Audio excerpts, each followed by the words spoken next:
में ग्रुप 4, 5 और 6 के कॉलेजेस मेरा पीपीटी जुड़े हैं। 4 ग्रुप जो है वो पहली बार नैक्स की प्रक्रिया से गुजरने वाले हैं। द फर्स्ट साइकिल में 5 और 6 सेकेंड, थर्ड, फोर्थ साइकिल के कॉलेजेस हैं। आप सभी को मैं बताना चाहूंगी कि हमें जल्दी ही अपना IIQA जमा करने की तैयारी करना होगी और इसका तीसरी बार शेड्यूल हम आपको भेजने वाले हैं।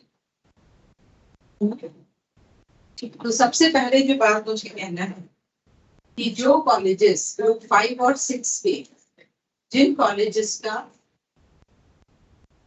सेकेंड, थर्ड, फोर्थ साइकिल है, ऐसे कॉलेजेस को AQAR जमा कर लेना चाहिए जो अभी तक कर लिया होगा। इस बात को आप बहुत सीरियसली लें क्योंकि हाल ही में यहाँ पर भोपाल में रूसा का ऑडिट चल रहा है और इस ऑडिट में ऐसे महाविद्यालय जिनका ग्रेड खत्म हो गया है, वैलिडिटी खत्म हो गई है और रूसा से उनको पैसे मिल रहे हैं, जिनकी AQAR एक भी जमा नहीं है, ऐसे कॉलेज के प्राचार्य और IQAC कोऑर्डिनेटर परेशानी में आने वाले हैं। इतनी बार मेरे कहने के बाद भी आप लोगों ने AQAR जमा नहीं किया। जैसे ही आपकी वैलिडिटी समाप्त हुआ, आपकी ट्रेनिंग शुरू किया हमने और आपके पीछे लगे हैं कि आप IIQA जमा कीजिए, ड्राफ्ट SSR बना करके भेजिए। और जिन महाविद्यालयों ने ऐसा नहीं किया है अभी और जिन लोगों को रूसा से फंड्स मिल रहा है, ऐसे प्राचार्य और IQAC कोऑर्डिनेटर परेशानी में आने वाले हैं। बस ये बात मुझे आपको बहुत जरूरी बताना था। दूसरा, तीसरी बात, हम आपको मॉडिफाइड जो शेड्यूल है वो आपको देने वाले हैं। अभी थोड़ी ही देर में आपको हम स्क्रीन पर दिखाएंगे। उससे पहले मैं चाह रही हूँ कि प्रिंसिपल और IQAC की पूरी टीम अपने महाविद्यालय में लगातार मीटिंग्स ऑर्गेनाइज करें। जैसे हम लोग आपके साथ रेगुलर मीटिंग्स कर रहे हैं, वैसे आप आपस में भी मीटिंग्स करें। आप सभी कॉलेज के लिए एक TAQA जो है, technical assistant, technical and academic quality assistant हमने प्रोवाइड किया है। वो लोग आपके निरंतर संपर्क में है। तो सभी महाविद्यालयों को उनके साथ मिलकर के उन्होंने ड्राफ्ट SSR आपका बनवाया। आप लोगों से आपके ग्रेड जो आप अनुमानित लगा रहे हैं वो ग्रेड आपसे पूछा है। A ग्रेड या A+ लाने में क्या कमियां है, क्या गैप है, किन कारणों से आप A+ नहीं बता पा रहे अपने महाविद्यालय के लिए अनुमानित ग्रेड, वो कारण भी आपसे पूछ लिए हैं। इसके अलावा हमने आपको 31-32 पॉइंट्स का एक एक्शन प्लान दिया था जो आपको 30 जून तक आपको अपने महाविद्यालय में संचालित कर अपनी एक्टिविटीज को बढ़ा लेना था। और ये जो TAQA है वो आपके महाविद्यालय में विजिट कर रहे हैं। कई महाविद्यालय सेकेंड, थर्ड साइकिल के महाविद्यालय ये कह रहे हैं कि हम लोग अभी NAC नहीं करा पाएंगे। तो ये आपसे किसने पूछा कि आप करा पाएंगे कि नहीं? आपको ये ऑप्शन ही नहीं है। जो मैंने पहला पॉइंट बताया था कि रूसा का ऑडिट चल रहा है और जो महाविद्यालय ग्रेड प्राप्त करने के बाद चुपचाप बैठे हैं उन पर एक्शन लिया जाए। जिनकी वैलिडिटी समाप्त हो गई है और चुप बैठे हैं उन पर एक्शन लिया जाएगा। तो इसलिए मैं आप सबसे निवेदन कर रही हूँ कि आप अब जो बचे हुए समय में जल्दी से अपना कार्य कंप्लीट कीजिए और कोई भी महाविद्यालय के पास जो second, third cycle, fourth cycle वाले हैं, किसी महाविद्यालय के पास ये ऑप्शन है ही नहीं कि हम NAC कराएंगे या नहीं। आपको तो कराना ही है। आपके मदद के लिए TAQA हमने दिए हैं। यहाँ मेरी ऑफिस टीम आपके साथ काम करने को तैयार है। ट्रेनिंग्स हम लोग आपको लगातार दे रहे हैं, समीक्षा बैठक ले रहे हैं, आपको हर तरह से सपोर्ट कर रहे हैं। ऐसा कोई कारण नहीं है जिससे आप ये कहें कि हम नहीं कर पाएंगे। तो और आपसे पूछा भी नहीं जा रहा है कि आप कर पाएंगे कि नहीं। जैसे आपने से पहले वाला साइकिल किया है वैसे ही आपको ये वाला भी कंप्लीट करना है, उससे बेहतर तरीके से करना है। उसके लिए हम बैठे हैं आपको मदद करने को। जो हमने एक पहले शुरुआत में डॉक्यूमेंट आपको भेजा था उसमें जो मैंने सेशंस लिए हैं आपके, उसमें हमने कई बार आपको कहा है कि IQAC का एक लोगो होना चाहिए, एक टैगलाइन होना चाहिए, आपको आपके पास सबके पास मैनुअल होना चाहिए। मैनुअल पर आप आपस में चर्चा कीजिए, IQAC की मीटिंग ऑर्गेनाइज कीजिए और उसका जो रिपोर्ट्स हैं, मीटिंग के मिनट्स ऑफ मीटिंग है, MOM है, वो आप रिकॉर्ड कीजिए रजिस्टर में। यार है ना, SOP को पढ़िए, ग्लॉसरी को पढ़िए, तो यहाँ पर लिख देते इस चीज से परिचित हो जाए कि हमें कौन से डॉक्यूमेंट्स लगाने हैं। तो इस चीज के लिए आपको इससे पहले हमने एक 61 पॉइंट्स का आपको चेकलिस्ट भेजा है, क्राइटेरिया 1 से क्राइटेरिया 7 तक। वहां तो नहीं मिलान कर, हमने आपको बताया है कि महाविद्यालय के पास क्या क्या पॉलिसीज होनी चाहिए। तो पॉलिसीज आपको जो आपके जो अलग अलग तरह के जी नमस्कार, आवाज नहीं आ रही है। रिसर्च पॉलिसी है, या आप स्टूडेंट्स के लिए जो हम ग्रीवेंस रिड्रेसल है उसकी पॉलिसी है, अलग अलग तरह की पॉलिसी, वेस्ट मैनेजमेंट पॉलिसी है, अलग अलग तरह की जो पॉलिसीज हैं उस पर आपको उसके ब्रोशर्स बनाने हैं, पॉलिसी बनाना है और आपके पास तैयार रखना है। जब हम SSR लिखेंगे तो हम उसका उसमें जिक्र करेंगे। जितने क्लब्स हैं आपके, एनवायरनमेंट क्लब है, इको क्लब है, या और कुछ वेस्ट मैनेजमेंट के लिए आपने कुछ वो बना के रखा है, जो डिफरेंट सब्जेक्ट्स हैं उसकी क्लब्स हैं, उन सब का एनुअल रिपोर्ट आपको तैयार कर लेना। मैम आवाज नहीं आ रही है।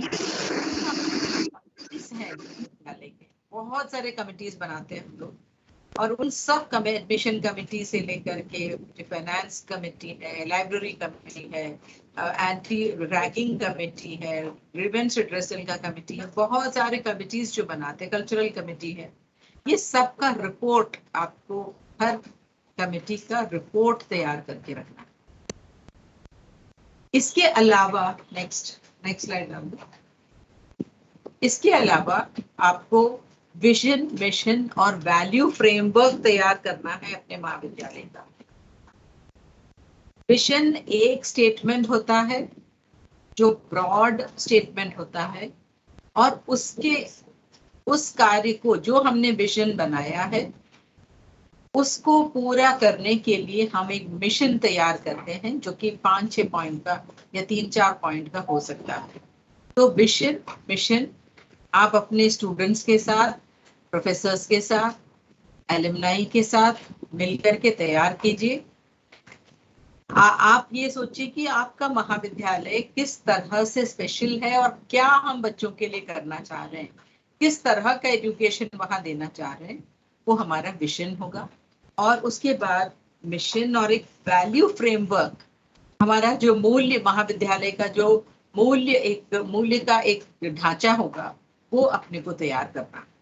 तो ये तीनों चीजें आपको आपस में मिल करके तैयार करना है। और अगर विजन मिशन पुराना हो गया हो तो उसको आज के परिप्रेक्ष्य में आपको उसका नवीनीकरण करना है।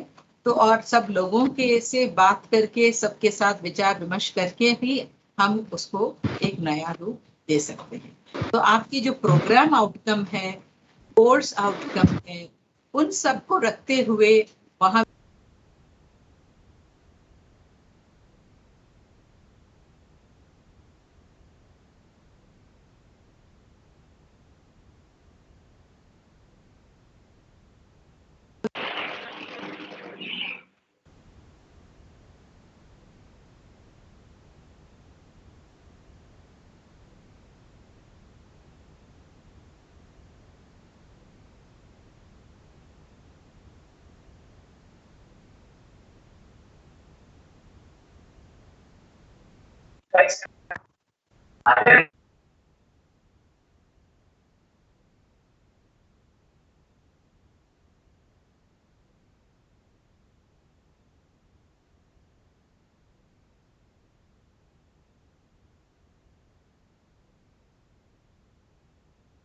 मैम आवाज नहीं आ रही। आवाज नहीं आ रही मैम। मैडम आवाज नहीं आ रही। प्लीज होल्ड करिए, मैं चेक करता हूँ टेक्निकल। ठीक है, प्लीज होल्ड। मेरी एक आवाज आ मिनट। रही है क्या सभी को? आवाज नहीं आ रही मैडम, आवाज नहीं आ रही है। माइक म्यूट है मैडम।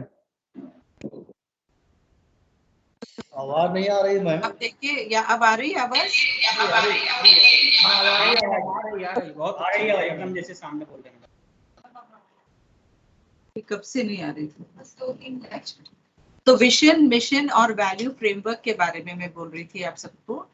विजन जो है एक बड़ा स्टेटमेंट होगा और मिशन उस पर आधारित 3-4 पॉइंट्स का आपका एक मिशन स्टेटमेंट होगा।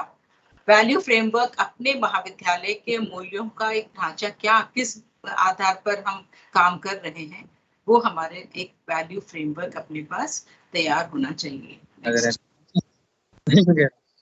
सभी महाविद्यालयों में एलुमनाई रजिस्ट्रेशन करवाना बहुत जरूरी है।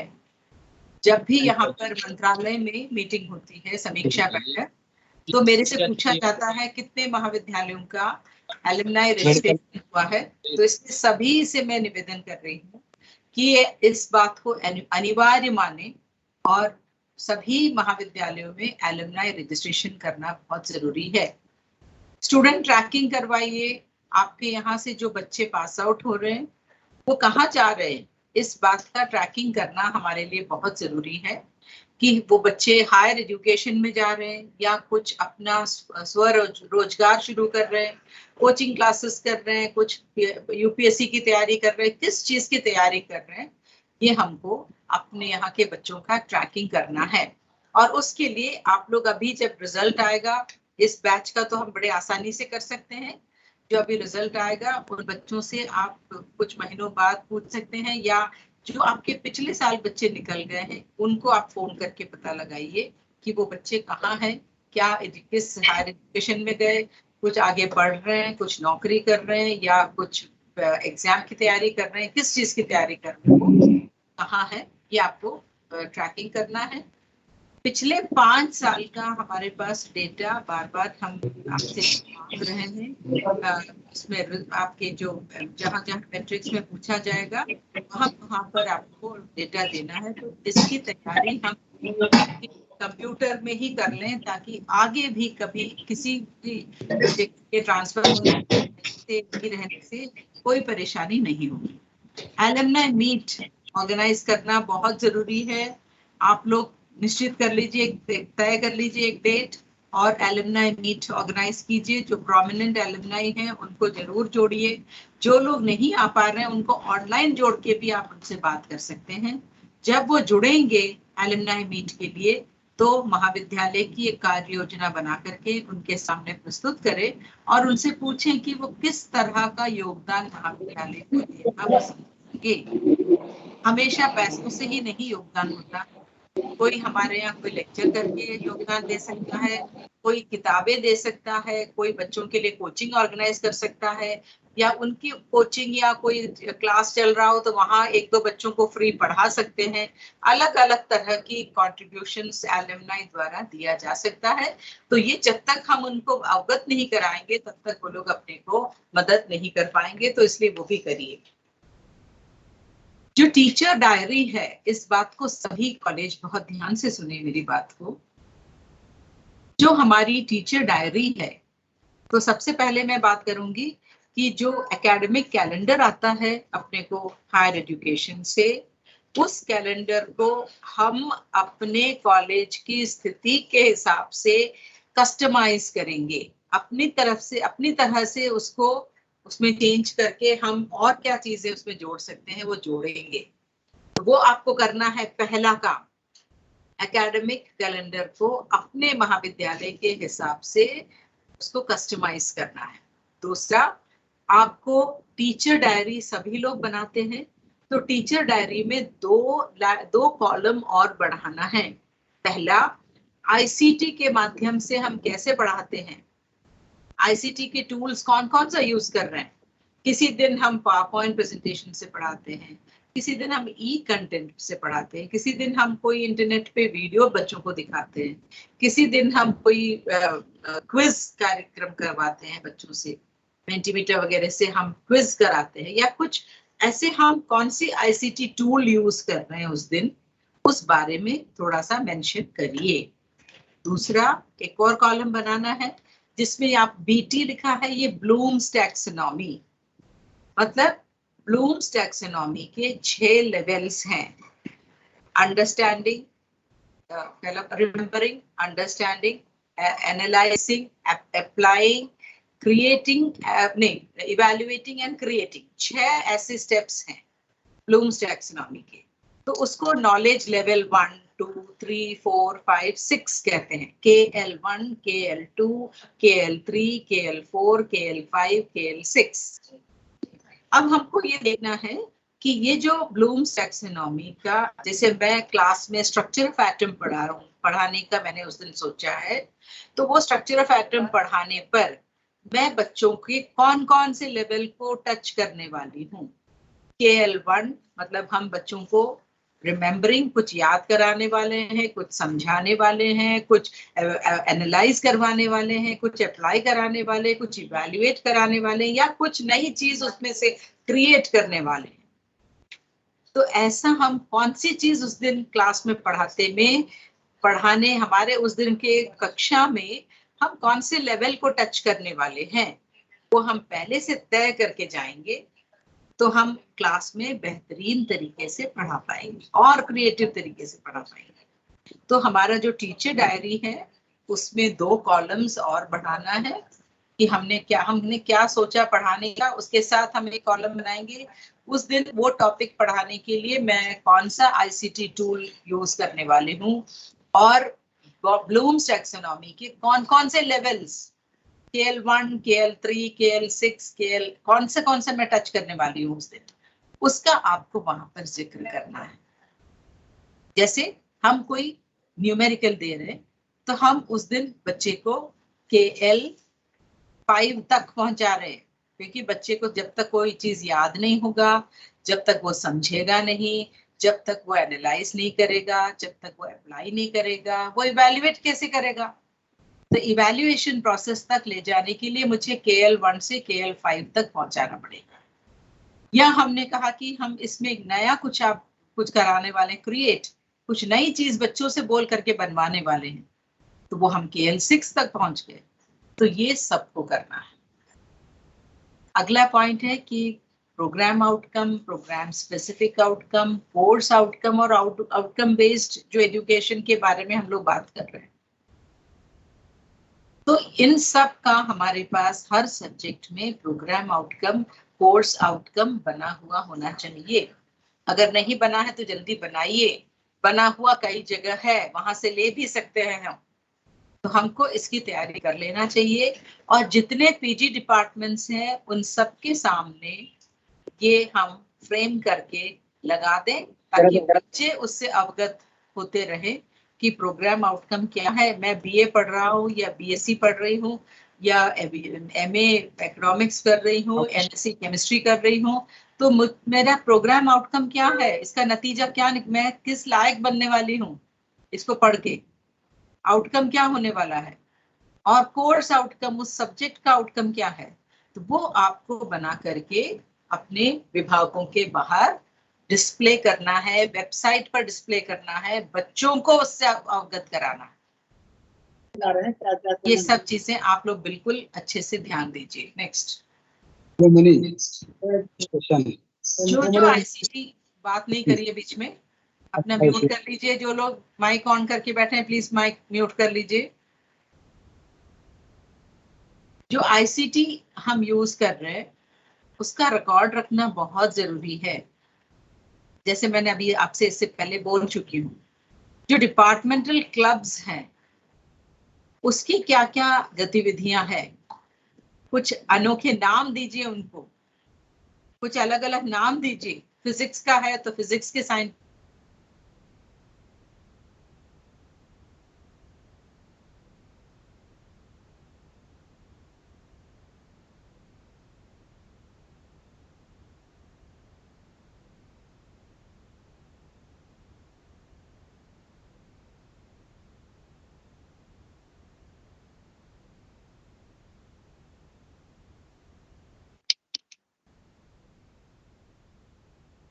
आवाज नहीं आ रही।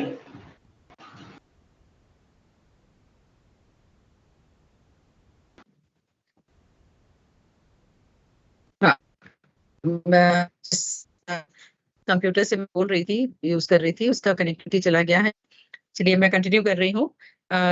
डिपार्टमेंट में क्लब्स हैं, एसोसिएशंस बने हुए हैं, जैसे फिजिक्स का एसोसिएशन है या केमिकल एसोसिएशन है, बोटैनिकल है। इन सब में हम कुछ अच्छे नाम दे सकते हैं उस क्लब को, उस एसोसिएशन को, तो उससे हमारे इंडियन नॉलेज सिस्टम भी हम उस तरह से वहां पर समावेश उसका कर रहे हैं।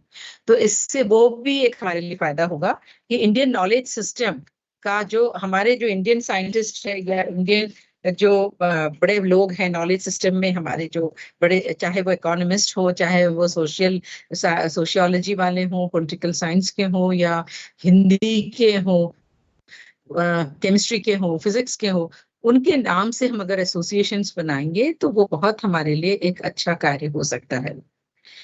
एक इलेक्टोरल लिटरेसी क्लब सबको बनाना है और उसकी कुछ गतिविधियां, तो आप उसके लिए परेशान ना हो, हम लोग सब स्वीप एक्टिविटीज से जुड़े हुए हैं, है ना। इलेक्शन के टाइम, चुनाव के टाइम हमारे साथी कई लोग मास्टर ट्रेनर्स हैं, कई लोग उसके बाद भी वोटर जो अवेयरनेस कैंप्स करते हैं और वोटर आई कार्ड्स बनाने में मदद करवाते हैं, या हम लोग स्वीप एक्टिविटीज में हैं, तो वो सब हम इसमें रिकॉर्ड कर सकते हैं इलेक्टोरल लिटरेसी क्लब में, और हम अपना एक वो दिखा सकते हैं कि हम इसमें भी पूरा कार्य कर रहे हैं।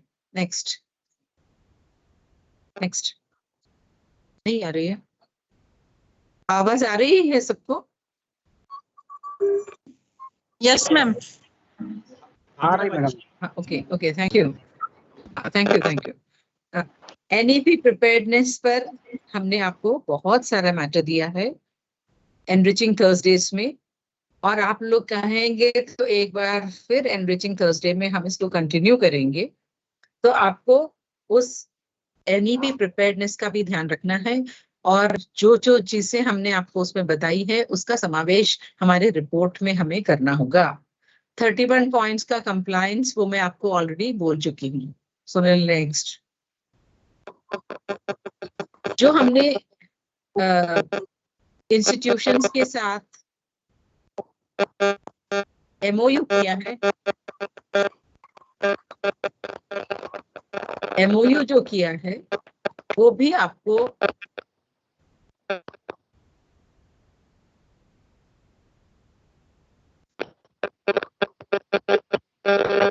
जो एमओयूज आप लोगों ने करे हैं इंस्टीट्यूशंस के साथ अलग अलग जगह, तो उसमें आपको मैं याद कराना चाह रही हूँ कि एक एमओयू आपने डिपार्टमेंट ऑफ हायर एजुकेशन के साथ भी किया है, जो वर्ल्ड बैंक प्रोजेक्ट में जिन लोगों को पैसा मिला है वर्ल्ड बैंक प्रोजेक्ट में, उन सब का, उन 200 महाविद्यालयों में से कई महाविद्यालय इस ग्रुप में से शामिल है, उन सभी महाविद्यालयों को का एक हमने आईडीपी बनवाया था, उस बारे में भी आपको एसएसआर में लिखना है, और आपको ये भी एमओयू के बारे में भी लिखना है। बाकी सबसे मैं निवेदन करूंगी कि अपना म्यूट कर लीजिए, थोड़ा सा बीच में डिस्टरबेंस हो रहा है।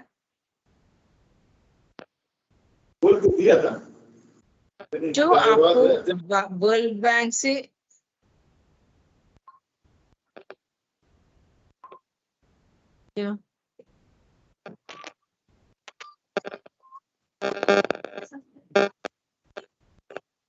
इसी के साथ बताना चाहूंगी कि एमओयू जो है वो जहां आपके बच्चे इंटर्नशिप के लिए जा रहे हैं जिस इंस्टीट्यूशन में, उनके साथ कर लीजिए।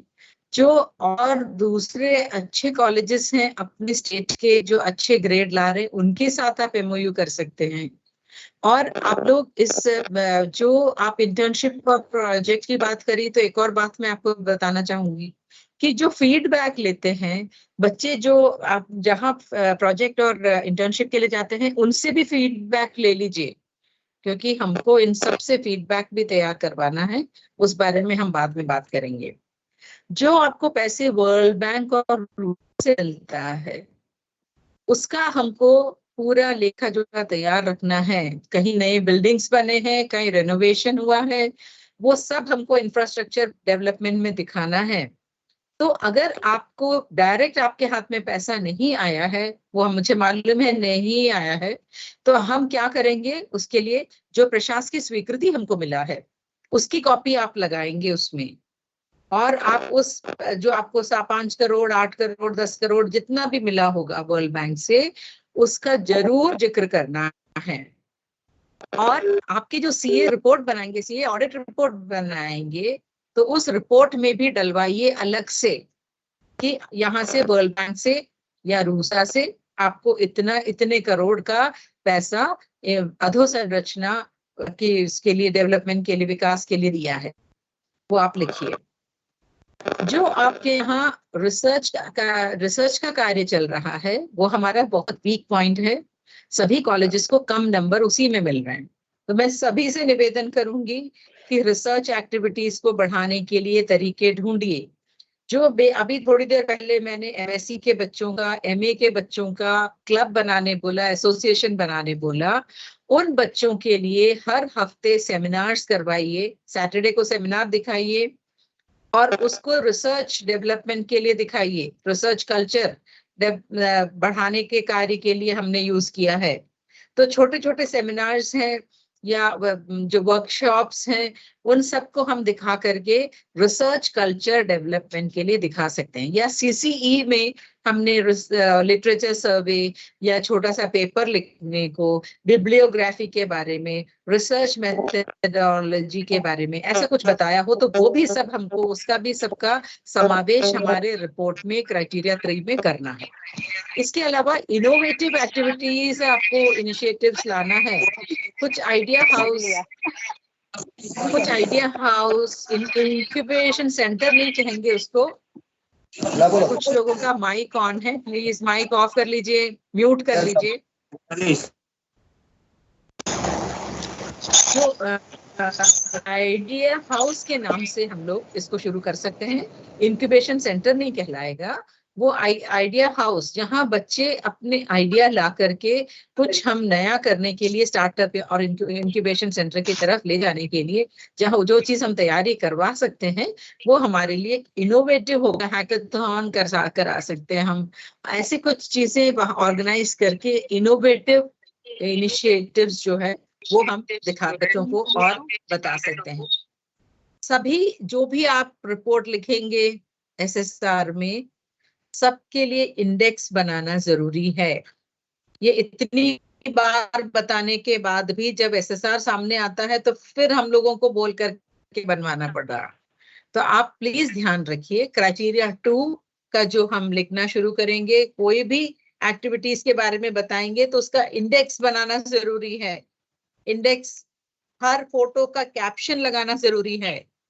ईयर कौन से साल का है, कौन से क्या एक्टिविटी है, कौन से साल के बच्चे उसमें पार्टिसिपेट कर रहे हैं, ये सब हमको उसमें कैप्शन लगाना है।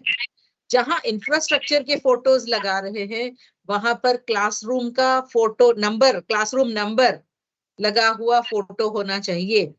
अंदर बच्चे बैठे हुए फोटोज, या लैब में काम करते हुए, लैब को बच्चे जब लैब में काम कर रहे हैं तब आप फोटो खींच लीजिए, और लैब का नाम बाहर बोर्ड लगा हुआ, पूरा हमको उस तरह से फोटो चाहिए। तो जियो टैग फोटो नहीं है किसी समय का, तो हम उसके नीचे कैप्शन लगा करके उस जगह के बारे में वहां पर बता सकते हैं। बहुत ही इंपॉर्टेंट एक चीज है कि महाविद्यालय को बेस्ट प्रैक्टिस, 2 बेस्ट प्रैक्टिस के बारे में लिखना है। इतने हमने भी एसएसआर देखे हैं जिसमें लोग यही नहीं समझ पा रहे कि बेस्ट प्रैक्टिस किसको कहते हैं। प्रैक्टिस क्या होता है? जो हम लोग लगातार करते आ रहे हैं। बेस्ट प्रैक्टिस, उसमें से जो सबसे अच्छी चीज हम जो लगातार अपने महाविद्यालय में करते हुए हमने उसको संस्थागत बना लिया है, ऐसे कोई जो हमारी जो एक एक्शन, एक प्रैक्टिस है, उसको बेस्ट प्रैक्टिस कहते हैं, जो हम सालों से कर रहे हैं, 3-4 साल से हम कर रहे हैं, जो हमारे महाविद्यालय का अभिन्न हिस्सा बन गया है, जो एक संस्थागत रूप से हमारे इस शैली में ही काम करने लग गया है, ऐसी चीज को बेस्ट प्रैक्टिस कहते हैं। तो आप लोग एनएसएस, एनसीसी वगैरह कृपया न लें। आपको अपने महाविद्यालय के कोई एक ऐसा नवाचार जो हम कुछ 1-2 साल से हम जिसका प्रैक्टिस करते आ रहे हैं, उसको बेस्ट प्रैक्टिस बनाना है। अगर एनएसएस एनसीसी के कार्य को लिखना है तो उसको दूसरे तरीके से कुछ और नाम देते हुए उन कार्यों का समावेश उसमें किया जा सकता है। अब अगर आप लोग तय नहीं कर पा रहे हैं कि बेस्ट प्रैक्टिस हम कौन सा लें, तो मैं सभी महाविद्यालय से निवेदन करूंगी कि आप लोग आपके टीएक्यूए से बात कीजिए, वो लोग मुझे बताएंगे, हम लोग डिस्कस करके आपके लिए 2 बेस्ट प्रैक्टिस बहुत अच्छा वाला निकाल के देंगे। अगर आप खुद तय नहीं कर पा रहे हैं तो, और नहीं तो खुद ही तय करना चाहिए, क्योंकि हम लोग वहां नहीं रह रहे हैं, हमें नहीं पता आपके महाविद्यालय में क्या हो रहा है, तो इसलिए ये आप ही लोग बहुत अच्छे से कर पाएंगे। इसलिए इस चीज को आप लोग आपस में डिस्कस कर लीजिए, कौन सा बहुत अच्छा नवाचार है। अगला है इंस्टीट्यूशनल डिस्टिंक्टिवनेस। हमारा महाविद्यालय दूसरे महाविद्यालयों से किस प्रकार अनोखा है, किस प्रकार यूनिक है, डिस्टिंक्टिव कैसा है, अलग से उठ के कैसे खड़ा है, क्या उसमें खूबी है, ये आपको ढूंढ करके निकालना है। एक नहीं अनेक मिलेंगे आपको, वो सब आप लिख सकते हैं, पर इंस्टीट्यूशनल डिस्टिंक्टिवनेस उसको कहते हैं, उस तरह से सोचना शुरू कीजिए। Departmental initiatives, inter departmental activities, ये सब हमको IQAC के पास उपलब्ध कराना है सभी कॉलेजेस में। मैं प्राचार्यों से निवेदन करूंगी कि आपको बहुत इंटरेस्ट लेना पड़ेगा, तभी ये कार्य बहुत अच्छी तरह से हो पाएगा। केवल ये IQAC का या 1-2 लोगों का काम नहीं है, पूरे महाविद्यालय को एक साथ जोड़ना है। सबको सोचना है कि ये हमारे महाविद्यालय के लिए काम कर रहे हैं हम, वो एक अपनापन, एक परिवार का जो एक भाव है, वो आपको लाना बहुत जरूरी है। तो आपको तभी आप बहुत अच्छे से डिपार्टमेंटल इनिशिएटिव्स को बता पाएंगे। कई कॉलेजेस में हमने देखा है कि जब हम विभागों में जाते हैं तो उनके पास बहुत सारा कार्य किया हुआ है, लेकिन जब SSR देखते हैं तो उसमें लिखा हुआ नहीं होता। तो IQAC बोलते हैं इन लोगों ने अपने पास रखा हुआ है, हमको दिया ही नहीं है। ऐसे ना करें, सभी डिपार्टमेंट से मंगा ले। एक और तरीका हो सकता है कि आप हर डिपार्टमेंट से तो एक प्रेजेंटेशन बनवा लीजिए उनके डिपार्टमेंट का कि क्या क्या खूबियां हैं, और उससे आप अपना रिपोर्ट तैयार कीजिए। जितने एक्सटेंशन एक्टिविटीज हैं वो सभी अपने को दिखाना है, क्योंकि अपने को बहुत नंबर में कितना है इसका वो 40 एक्सटेंशन एक्टिविटी होने पर अपने को पूरे नंबर मिलते हैं। तो लेकिन ऐसा नहीं कि ब्लड डोनेशन के 50 एक्टिविटी नहीं, स्वच्छता अभियान का कुछ हम बाहर बच्चों को नुक्कड़ नाटक के लिए ले गए हो, ग्रीन इंस्टीट्यूट जो बियॉन्ड द कैंपस हमने कोई काम कराया हो, लिटरेसी पर काम किया हो, सब गांव के लोगों के लिए कुछ आहार से संबंधित पौष्टिक आहार के बारे में बताया हो। तो अलग अलग ऐसे कार्यक्रम हमारे एक्सटेंशन एक्टिविटीज जुड़ करके 5 साल में 40 एक्टिविटी हमारे पास होना चाहिए। मतलब 1 साल में कम से कम 8 एक्टिविटी हमने किया हुआ होना चाहिए, तब हमको पूरे नंबर मिलेंगे। SOP पढ़िए और बेंचमार्क्स को जरूर देखिए। NAAC के साइट पर अप्लाई ऑनलाइन वाला जो उसको आप क्लिक करेंगे तो आपको बेंचमार्क्स दिखेगा। बेंचमार्क में देखिए कि क्या हम लिखने से हमको पूरे नंबर मिलेंगे, और सब हमारे पास है। जिस महाविद्यालय ने, अभी 1-2 महाविद्यालय जिसका नाम नहीं बताना चाहूंगी, जिन्होंने हमसे कहा था हमारे पास कुछ नहीं है, पर हम लोग उनके साथ बैठ के हम लोगों ने उनके पास से इतने सारी चीजें निकाला कि वो जहां वो C ग्रेड में आ रहे थे वो अभी B++ में आ गए। मतलब इतना उनके पास मटेरियल था, पर वो लोग मेहनत नहीं कर पा रहे थे। ये आप सबसे निवेदन कर रही हूँ कि थोड़ी सी मेहनत करने से ही हमारे कॉलेज को अच्छा ग्रेड मिलेगा। जो आपका जो रहता है और टाइटल रहता है रिपोर्ट का, कोई भी रिपोर्ट हो, इंडेक्स हो, कोई भी मैंने जो फोटो के कैप्शन वगैरह का बोला, सब इंग्लिश में चाहिए। इंग्लिश उनको एक्टिव होना पड़ेगा। जिस महाविद्यालय में इंग्लिश वाले नहीं है, वो हम लोगों को थोड़ा सा सूचना दें, तो हम कुछ मदद यहाँ हम आपके उधर के ही क्षेत्र के लोगों को आपके पास पहुंचाने की कोशिश करेंगे, पर लिखना अपने को अंग्रेजी में ही है। हम लोग बार बार कह रहे हैं कि हिंदी, हम लोग हिंदी भाषी प्रदेश है, तो हम हिंदी में, लेकिन हम इतना कर सकते हैं कि जो आपका पीओ टीम विजिट होगा उस समय प्राचार्य को और IQAC कोऑर्डिनेटर को हिंदी में बोलने की व्यवस्था हम लोग जरूर कर रहे हैं। पर आपका प्रेजेंटेशन, आपका लिखना, आपका रिपोर्ट, वो सब इंग्लिश में ही चाहिए, वो इंग्लिश में ही होना चाहिए। तो हमारे इंग्लिश वाले जो साथी हैं वो इस चीज को बहुत अच्छे से ध्यान दें और करें। नेक्स्ट, ये आपका शेड्यूल है और SSR तो आप लोगों का करीब करीब तैयार है सबका। जिन कॉलेजेस ने अभी तक ड्राफ्ट SSR तैयार नहीं किया है, उन कॉलेज का नाम लेके मैं वो कमिश्नर साहब के पास जा रही हूँ, क्योंकि इतनी मेहनत के बाद आप लोग अपने, अगर हमारा साथ नहीं देना चाहते हैं तो फिर मुझे ऊपर तक बातें बतानी ही पड़ेगी।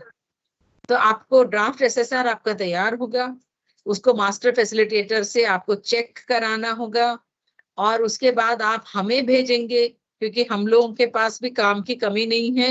तो हमको जब तक समय पर आप SSR उपलब्ध नहीं कराएंगे तब तक हम पूरी तरह से आपका SSR नहीं देख पाएंगे। और आप जब हम लोगों से बात करना शुरू करोगे तब आपको समझ में आएगा कि कितना समय लग रहा है। इसलिए हमको काफी समय चाहिए, कम से कम 20 दिन पहले, SSR के डेट से 20 दिन पहले हम लोगों से आपको बात करना शुरू करना होगा SSR को लेके। IIQA सबमिशन 15 जुलाई से 22 जुलाई के बीच करना है। तो IIQA के लिए क्या क्या डॉक्यूमेंट्स है ये मैं आपको कई बार बता चुकी हूँ, फिर से मैं ग्रुप में डालूंगी IIQA सबमिशन के लिए क्या क्या डॉक्यूमेंट्स चाहिए। लेकिन अगर मैंने नहीं डाला तो आप लोग, इसका ये मतलब नहीं है कि IIQA सबमिट नहीं करेंगे। आप सबको मालूम है, केवल सुविधा के लिए मैं उसमें डालने का बोल रही हूँ, नहीं तो आप सबको मालूम है उसमें क्या क्या डॉक्यूमेंट्स लगने हैं। SSR सबमिशन का टाइम है 25 अगस्त से 30 अगस्त। जब हम IIQA सबमिशन समय पर करेंगे तभी हम अच्छे से SSR भी समय पर सबमिट कर पाएंगे। जब SSR सबमिट करेंगे तो आपको उसके साथ डॉक्यूमेंट्स लगाना है। सारे डॉक्यूमेंट्स जो उससे संबंधित है वो आपको TAQA लोग बता रहे हैं। ये जो हमारे बच्चे आपसे जुड़े हैं, 7-8 लोग जो हर कॉलेज से जुड़े हुए हैं, आपको मालूम है कि वो लोग आपको लगातार बता रहे हैं कि क्या क्या डॉक्यूमेंट्स और कैसे डॉक्यूमेंट्स लगाना है। और भी हम बीच बीच में आपको बताते रहेंगे। एनरिचिंग थर्सडेज के माध्यम से भी हम आपको सारे टॉपिक्स के बारे में बता रहे हैं, कई इंपॉर्टेंट टॉपिक्स के बारे में बता रहे हैं आपको। और अगर आपको ऐसा लगता है कोई टॉपिक जिस पर आपको परेशानी हो रही है और जानना चाहते हैं या कोई उसमें डाउट है आपको, तो आप हमको ग्रुप में डालिए और हम उस पर आधारित एनरिचिंग थर्सडे आपके लिए ऑर्गेनाइज करेंगे। थर्सडे तक वेट करने की जरूरत नहीं है, ऐसे ही कोई सेशन ऑर्गेनाइज करके भी आपकी समस्याओं का हल हम कर सकते हैं। पर आपको पहले आपकी समस्याएं ग्रुप में कॉलेज के नाम के साथ डालना होगा। ग्रुप 4 का अलग बना हुआ है व्हाट्सएप ग्रुप, ग्रुप 5 का अलग बना है, ग्रुप 6 का अलग बना है। आपके पास TAQAs है और मेरी टीम से डॉक्टर सोनल खरे और डॉक्टर मीनाक्षी राठी है, सबसे आपका संपर्क है। तो आप मेरे से भी डायरेक्टली आप संपर्क कर सकते हैं। तो आप, इतनी सुविधाएं आपको हमने दे रखी है, तो आप लोग इनमें से कोई भी सुविधा का लाभ उठाते हुए अपने SSR को जितने अच्छे तरीके से बना सकते हैं उतना अच्छा लिखिए। देखिए, अभी तक का मेरा एक्सपीरियंस है कि महाविद्यालय जब पीयर टीम विजिट आता है तो जम के तैयारी करते हैं, ताबड़तोड़ तैयारी करते हैं, बिल्कुल ऐसे जैसे कि पता नहीं क्या हो गया है महाविद्यालय को, इतनी जोश में आ जाते हैं और बहुत अच्छी तैयारी करते हैं। लेकिन वो हम केवल 35% के लिए कर रहे हैं। असली जो अपनी तैयारी और जोरदार, इससे भी जोरदार होना चाहिए जब एसएसआर जा रहा है, वो 65% का है।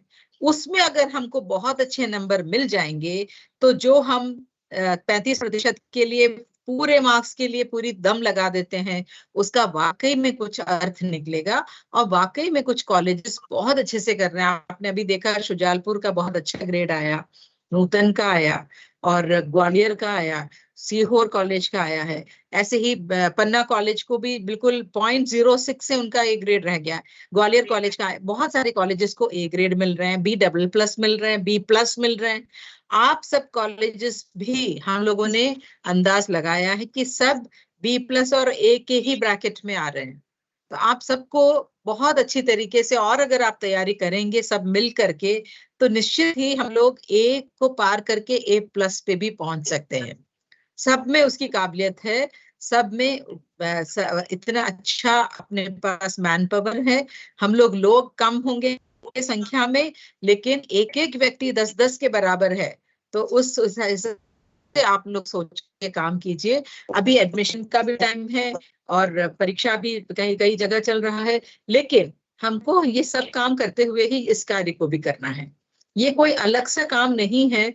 जो आपके कॉलेज में कार्य चल रहा है उन्हीं सबका केवल एक इकट्ठा करके हम एक रिपोर्ट बना रहे हैं। आप सोचिए, एडमिशन के बारे में भी जानकारी रहता है, स्कॉलरशिप के बारे में भी जानकारी रहता है, स्टूडेंट का रिजल्ट है उसके बारे में रहता है, प्लेसमेंट के बारे में रहता है, जो हमने बच्चों के लिए एक्स्ट्रा करिकुलर एक्टिविटीज किया है उसकी जानकारी रहती है। तो ऐसा कौन सा अलग मैथ करके कोई अलग से कोई काम नहीं है। ये जो आप रोज डेली जो आप काम कर रहे हैं अपने महाविद्यालय में, उसी का एक समावेश करके एक कंसाइज फॉर्म में हमको एक रिपोर्ट लिख करके जमा करना है। और उसके साथ, क्योंकि वो लोग वहां अपने महाविद्यालय में नहीं है, तो उनकी जानकारी के लिए उसको सपोर्ट करने के लिए डॉक्यूमेंट लगाना है। तो सब हमारे पास है, लेकिन केवल हमको चाहिए कि हम दृढ़ निश्चय कर लें कि हम सब मिलकर अपने महाविद्यालय को अच्छे से अच्छा, उच्च से उच्च ग्रेड दिलाएंगे। ये अगर हम सोच लेते हैं तो हमें कोई चीज रोक नहीं पाएगा। और एक बार अच्छा ग्रेड आने के बाद आप लोग फिर सब लोग बोलने लगेंगे कि हमने किया, हम लोगों ने किया, हम लोगों ने किया। ये जो मेरी जो इतनी बातें हैं, इतने घंटों की जो लेक्चर है, ये सब आप लोग भूल जाएंगे और कहेंगे कि हम लोगों ने जो तैयारी करी थी उससे हम लोग को ग्रेड मिला। और बोलते ही है लोग, अभी तक हम देख रहे हैं। तो आप उस समय आप सब इतने खुश हो जाते हैं, इतने आनंदित हो जाते हैं कि आप लोगों को लगता है कि हम लोगों ने जो मेहनत करी उसी का ये रंग निकला। लेकिन इतनी तैयारी जो पहले की है, जो आप लोगों को हम धक्का लगा रहे हैं, इसके कारण आप लोग आगे बढ़िए, तभी ये सब सार्थक होगा। तो इन्हीं शब्दों के साथ आपको कुछ एकदम से डाउट्स अगर है, किसी को भी कोई समस्या है, तो आप लोग अपने ग्रुप में लिखिए। अभी हम सबकी समस्या हल नहीं कर पाएंगे, यहाँ पर एक एक करके हम नहीं सुन पाएंगे। आप लोग अपनी जो समस्याएं हैं आप ग्रुप में डालिए और हम 100% उसका आपको कोई ना कोई सल्यूशन जरूर बताएंगे। ये मत लिखिए कोई भी कि हमारे पास लोगों की कमी है, कंप्यूटर ऑपरेटर नहीं है, कंप्यूटर नहीं है तो आप बता सकते हैं, पर लोग नहीं है तो उसके लिए मैं कुछ नहीं कर पाऊंगी। जितने लोग हैं उतने लोग मिल करके यदि काम करेंगे तो हम बहुत कुछ कर सकते हैं। So thank you for joining. और आप और बाकी जो इंस्ट्रक्शंस हैं, कुछ भी जो है, वो हम TAQA से माध्यम से आपको आप तक पहुंचाएंगे। Anything else? हाँ, एनर्जी ऑडिट के बारे में बोलना रह गया। सभी महाविद्यालय से हमने एक आपको पत्र लिखा था कि जो ऊर्जा विकास निगम है उनके माध्यम से हम लोग एनर्जी ऑडिट करा सकते हैं। एनर्जी ऑडिट जो है वो अपने को कराना जरूरी है। और इस समय बड़ा अच्छा एक योग बन गया है कि ऊर्जा विकास निगम के एमडी है वो हमारे कमिश्नर साहब है, तो इसलिए हमें बड़े आसानी से सुलभ तरीके से इसका फायदा मिल रहा है। तो आपको अपने जो हमने आपको नंबर्स दिए थे या जो ऊर्जा विकास निगम ने जो लिस्ट आपको उपलब्ध कराया था जो एजेंसी का, उनके माध्यम से आप एनर्जी ऑडिट जरूर करवाइए। जो कॉलेजेस रह गए हैं उनके लिए भी अभी हम बहुत जल्दी लिस्ट भेजेंगे आपके पास, पर एनर्जी ऑडिट कराना जरूरी है। जो एनवायरनमेंट ऑडिट है, एक्सक्यूज मी मैडम, हाँ, जो कमिश्नर साहब का इंस्ट्रक्शन अभी कोई बता रहे हैं मुझे आकर के कि एनर्जी ऑडिट जहां जहां होना है, जिस महाविद्यालय को करना है, वो अपना एक रिक्वेस्ट हमको भेज दें, spdnac@gmail.com पर भेजें, spdnac@gmail.com पर, कि हम अपने महाविद्यालय का एनर्जी ऑडिट कराना चाहते हैं। एनवायरनमेंट ऑडिट के लिए आप एक काम कर सकते हैं कि अपने आसपास के बड़े कॉलेज के या लीड कॉलेज के बॉटनी, जुओलॉजी और केमिस्ट्री, एनवायरनमेंट के जो प्रोफेसर्स का एक टीम बना करके वो लोग इस कार्य को करके सर्टिफाई कर सकते हैं, और लीड कॉलेज के प्रिंसिपल द्वारा उसको साइन करके एक सर्टिफिकेट आप ले सकते हैं, और उसको भी मानने के लिए हम नैक को रिक्वेस्ट करेंगे। AAA जहां जहां हुआ है, AAA का सर्टिफिकेट हम आपको उपलब्ध कराएंगे, और इस साल के AAA के लिए भी आपको बहुत जल्दी ही उसका जो मॉड्यूल है वो उपलब्ध कराएंगे।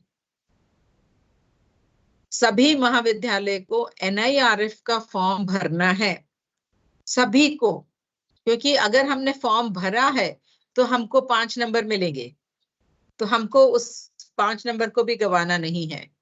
तो अगर हम NIRF में कुछ पैसे नहीं लगते, कोई फीस नहीं है, केवल उसका एक फॉर्म भरना होता है, और आप वो फॉर्म भर देंगे, रजिस्टर कर देंगे अपने आप को, तो हम उसमें अपने SSR में लिख पाएंगे कि हम NIRF के लिए रजिस्टर्ड है।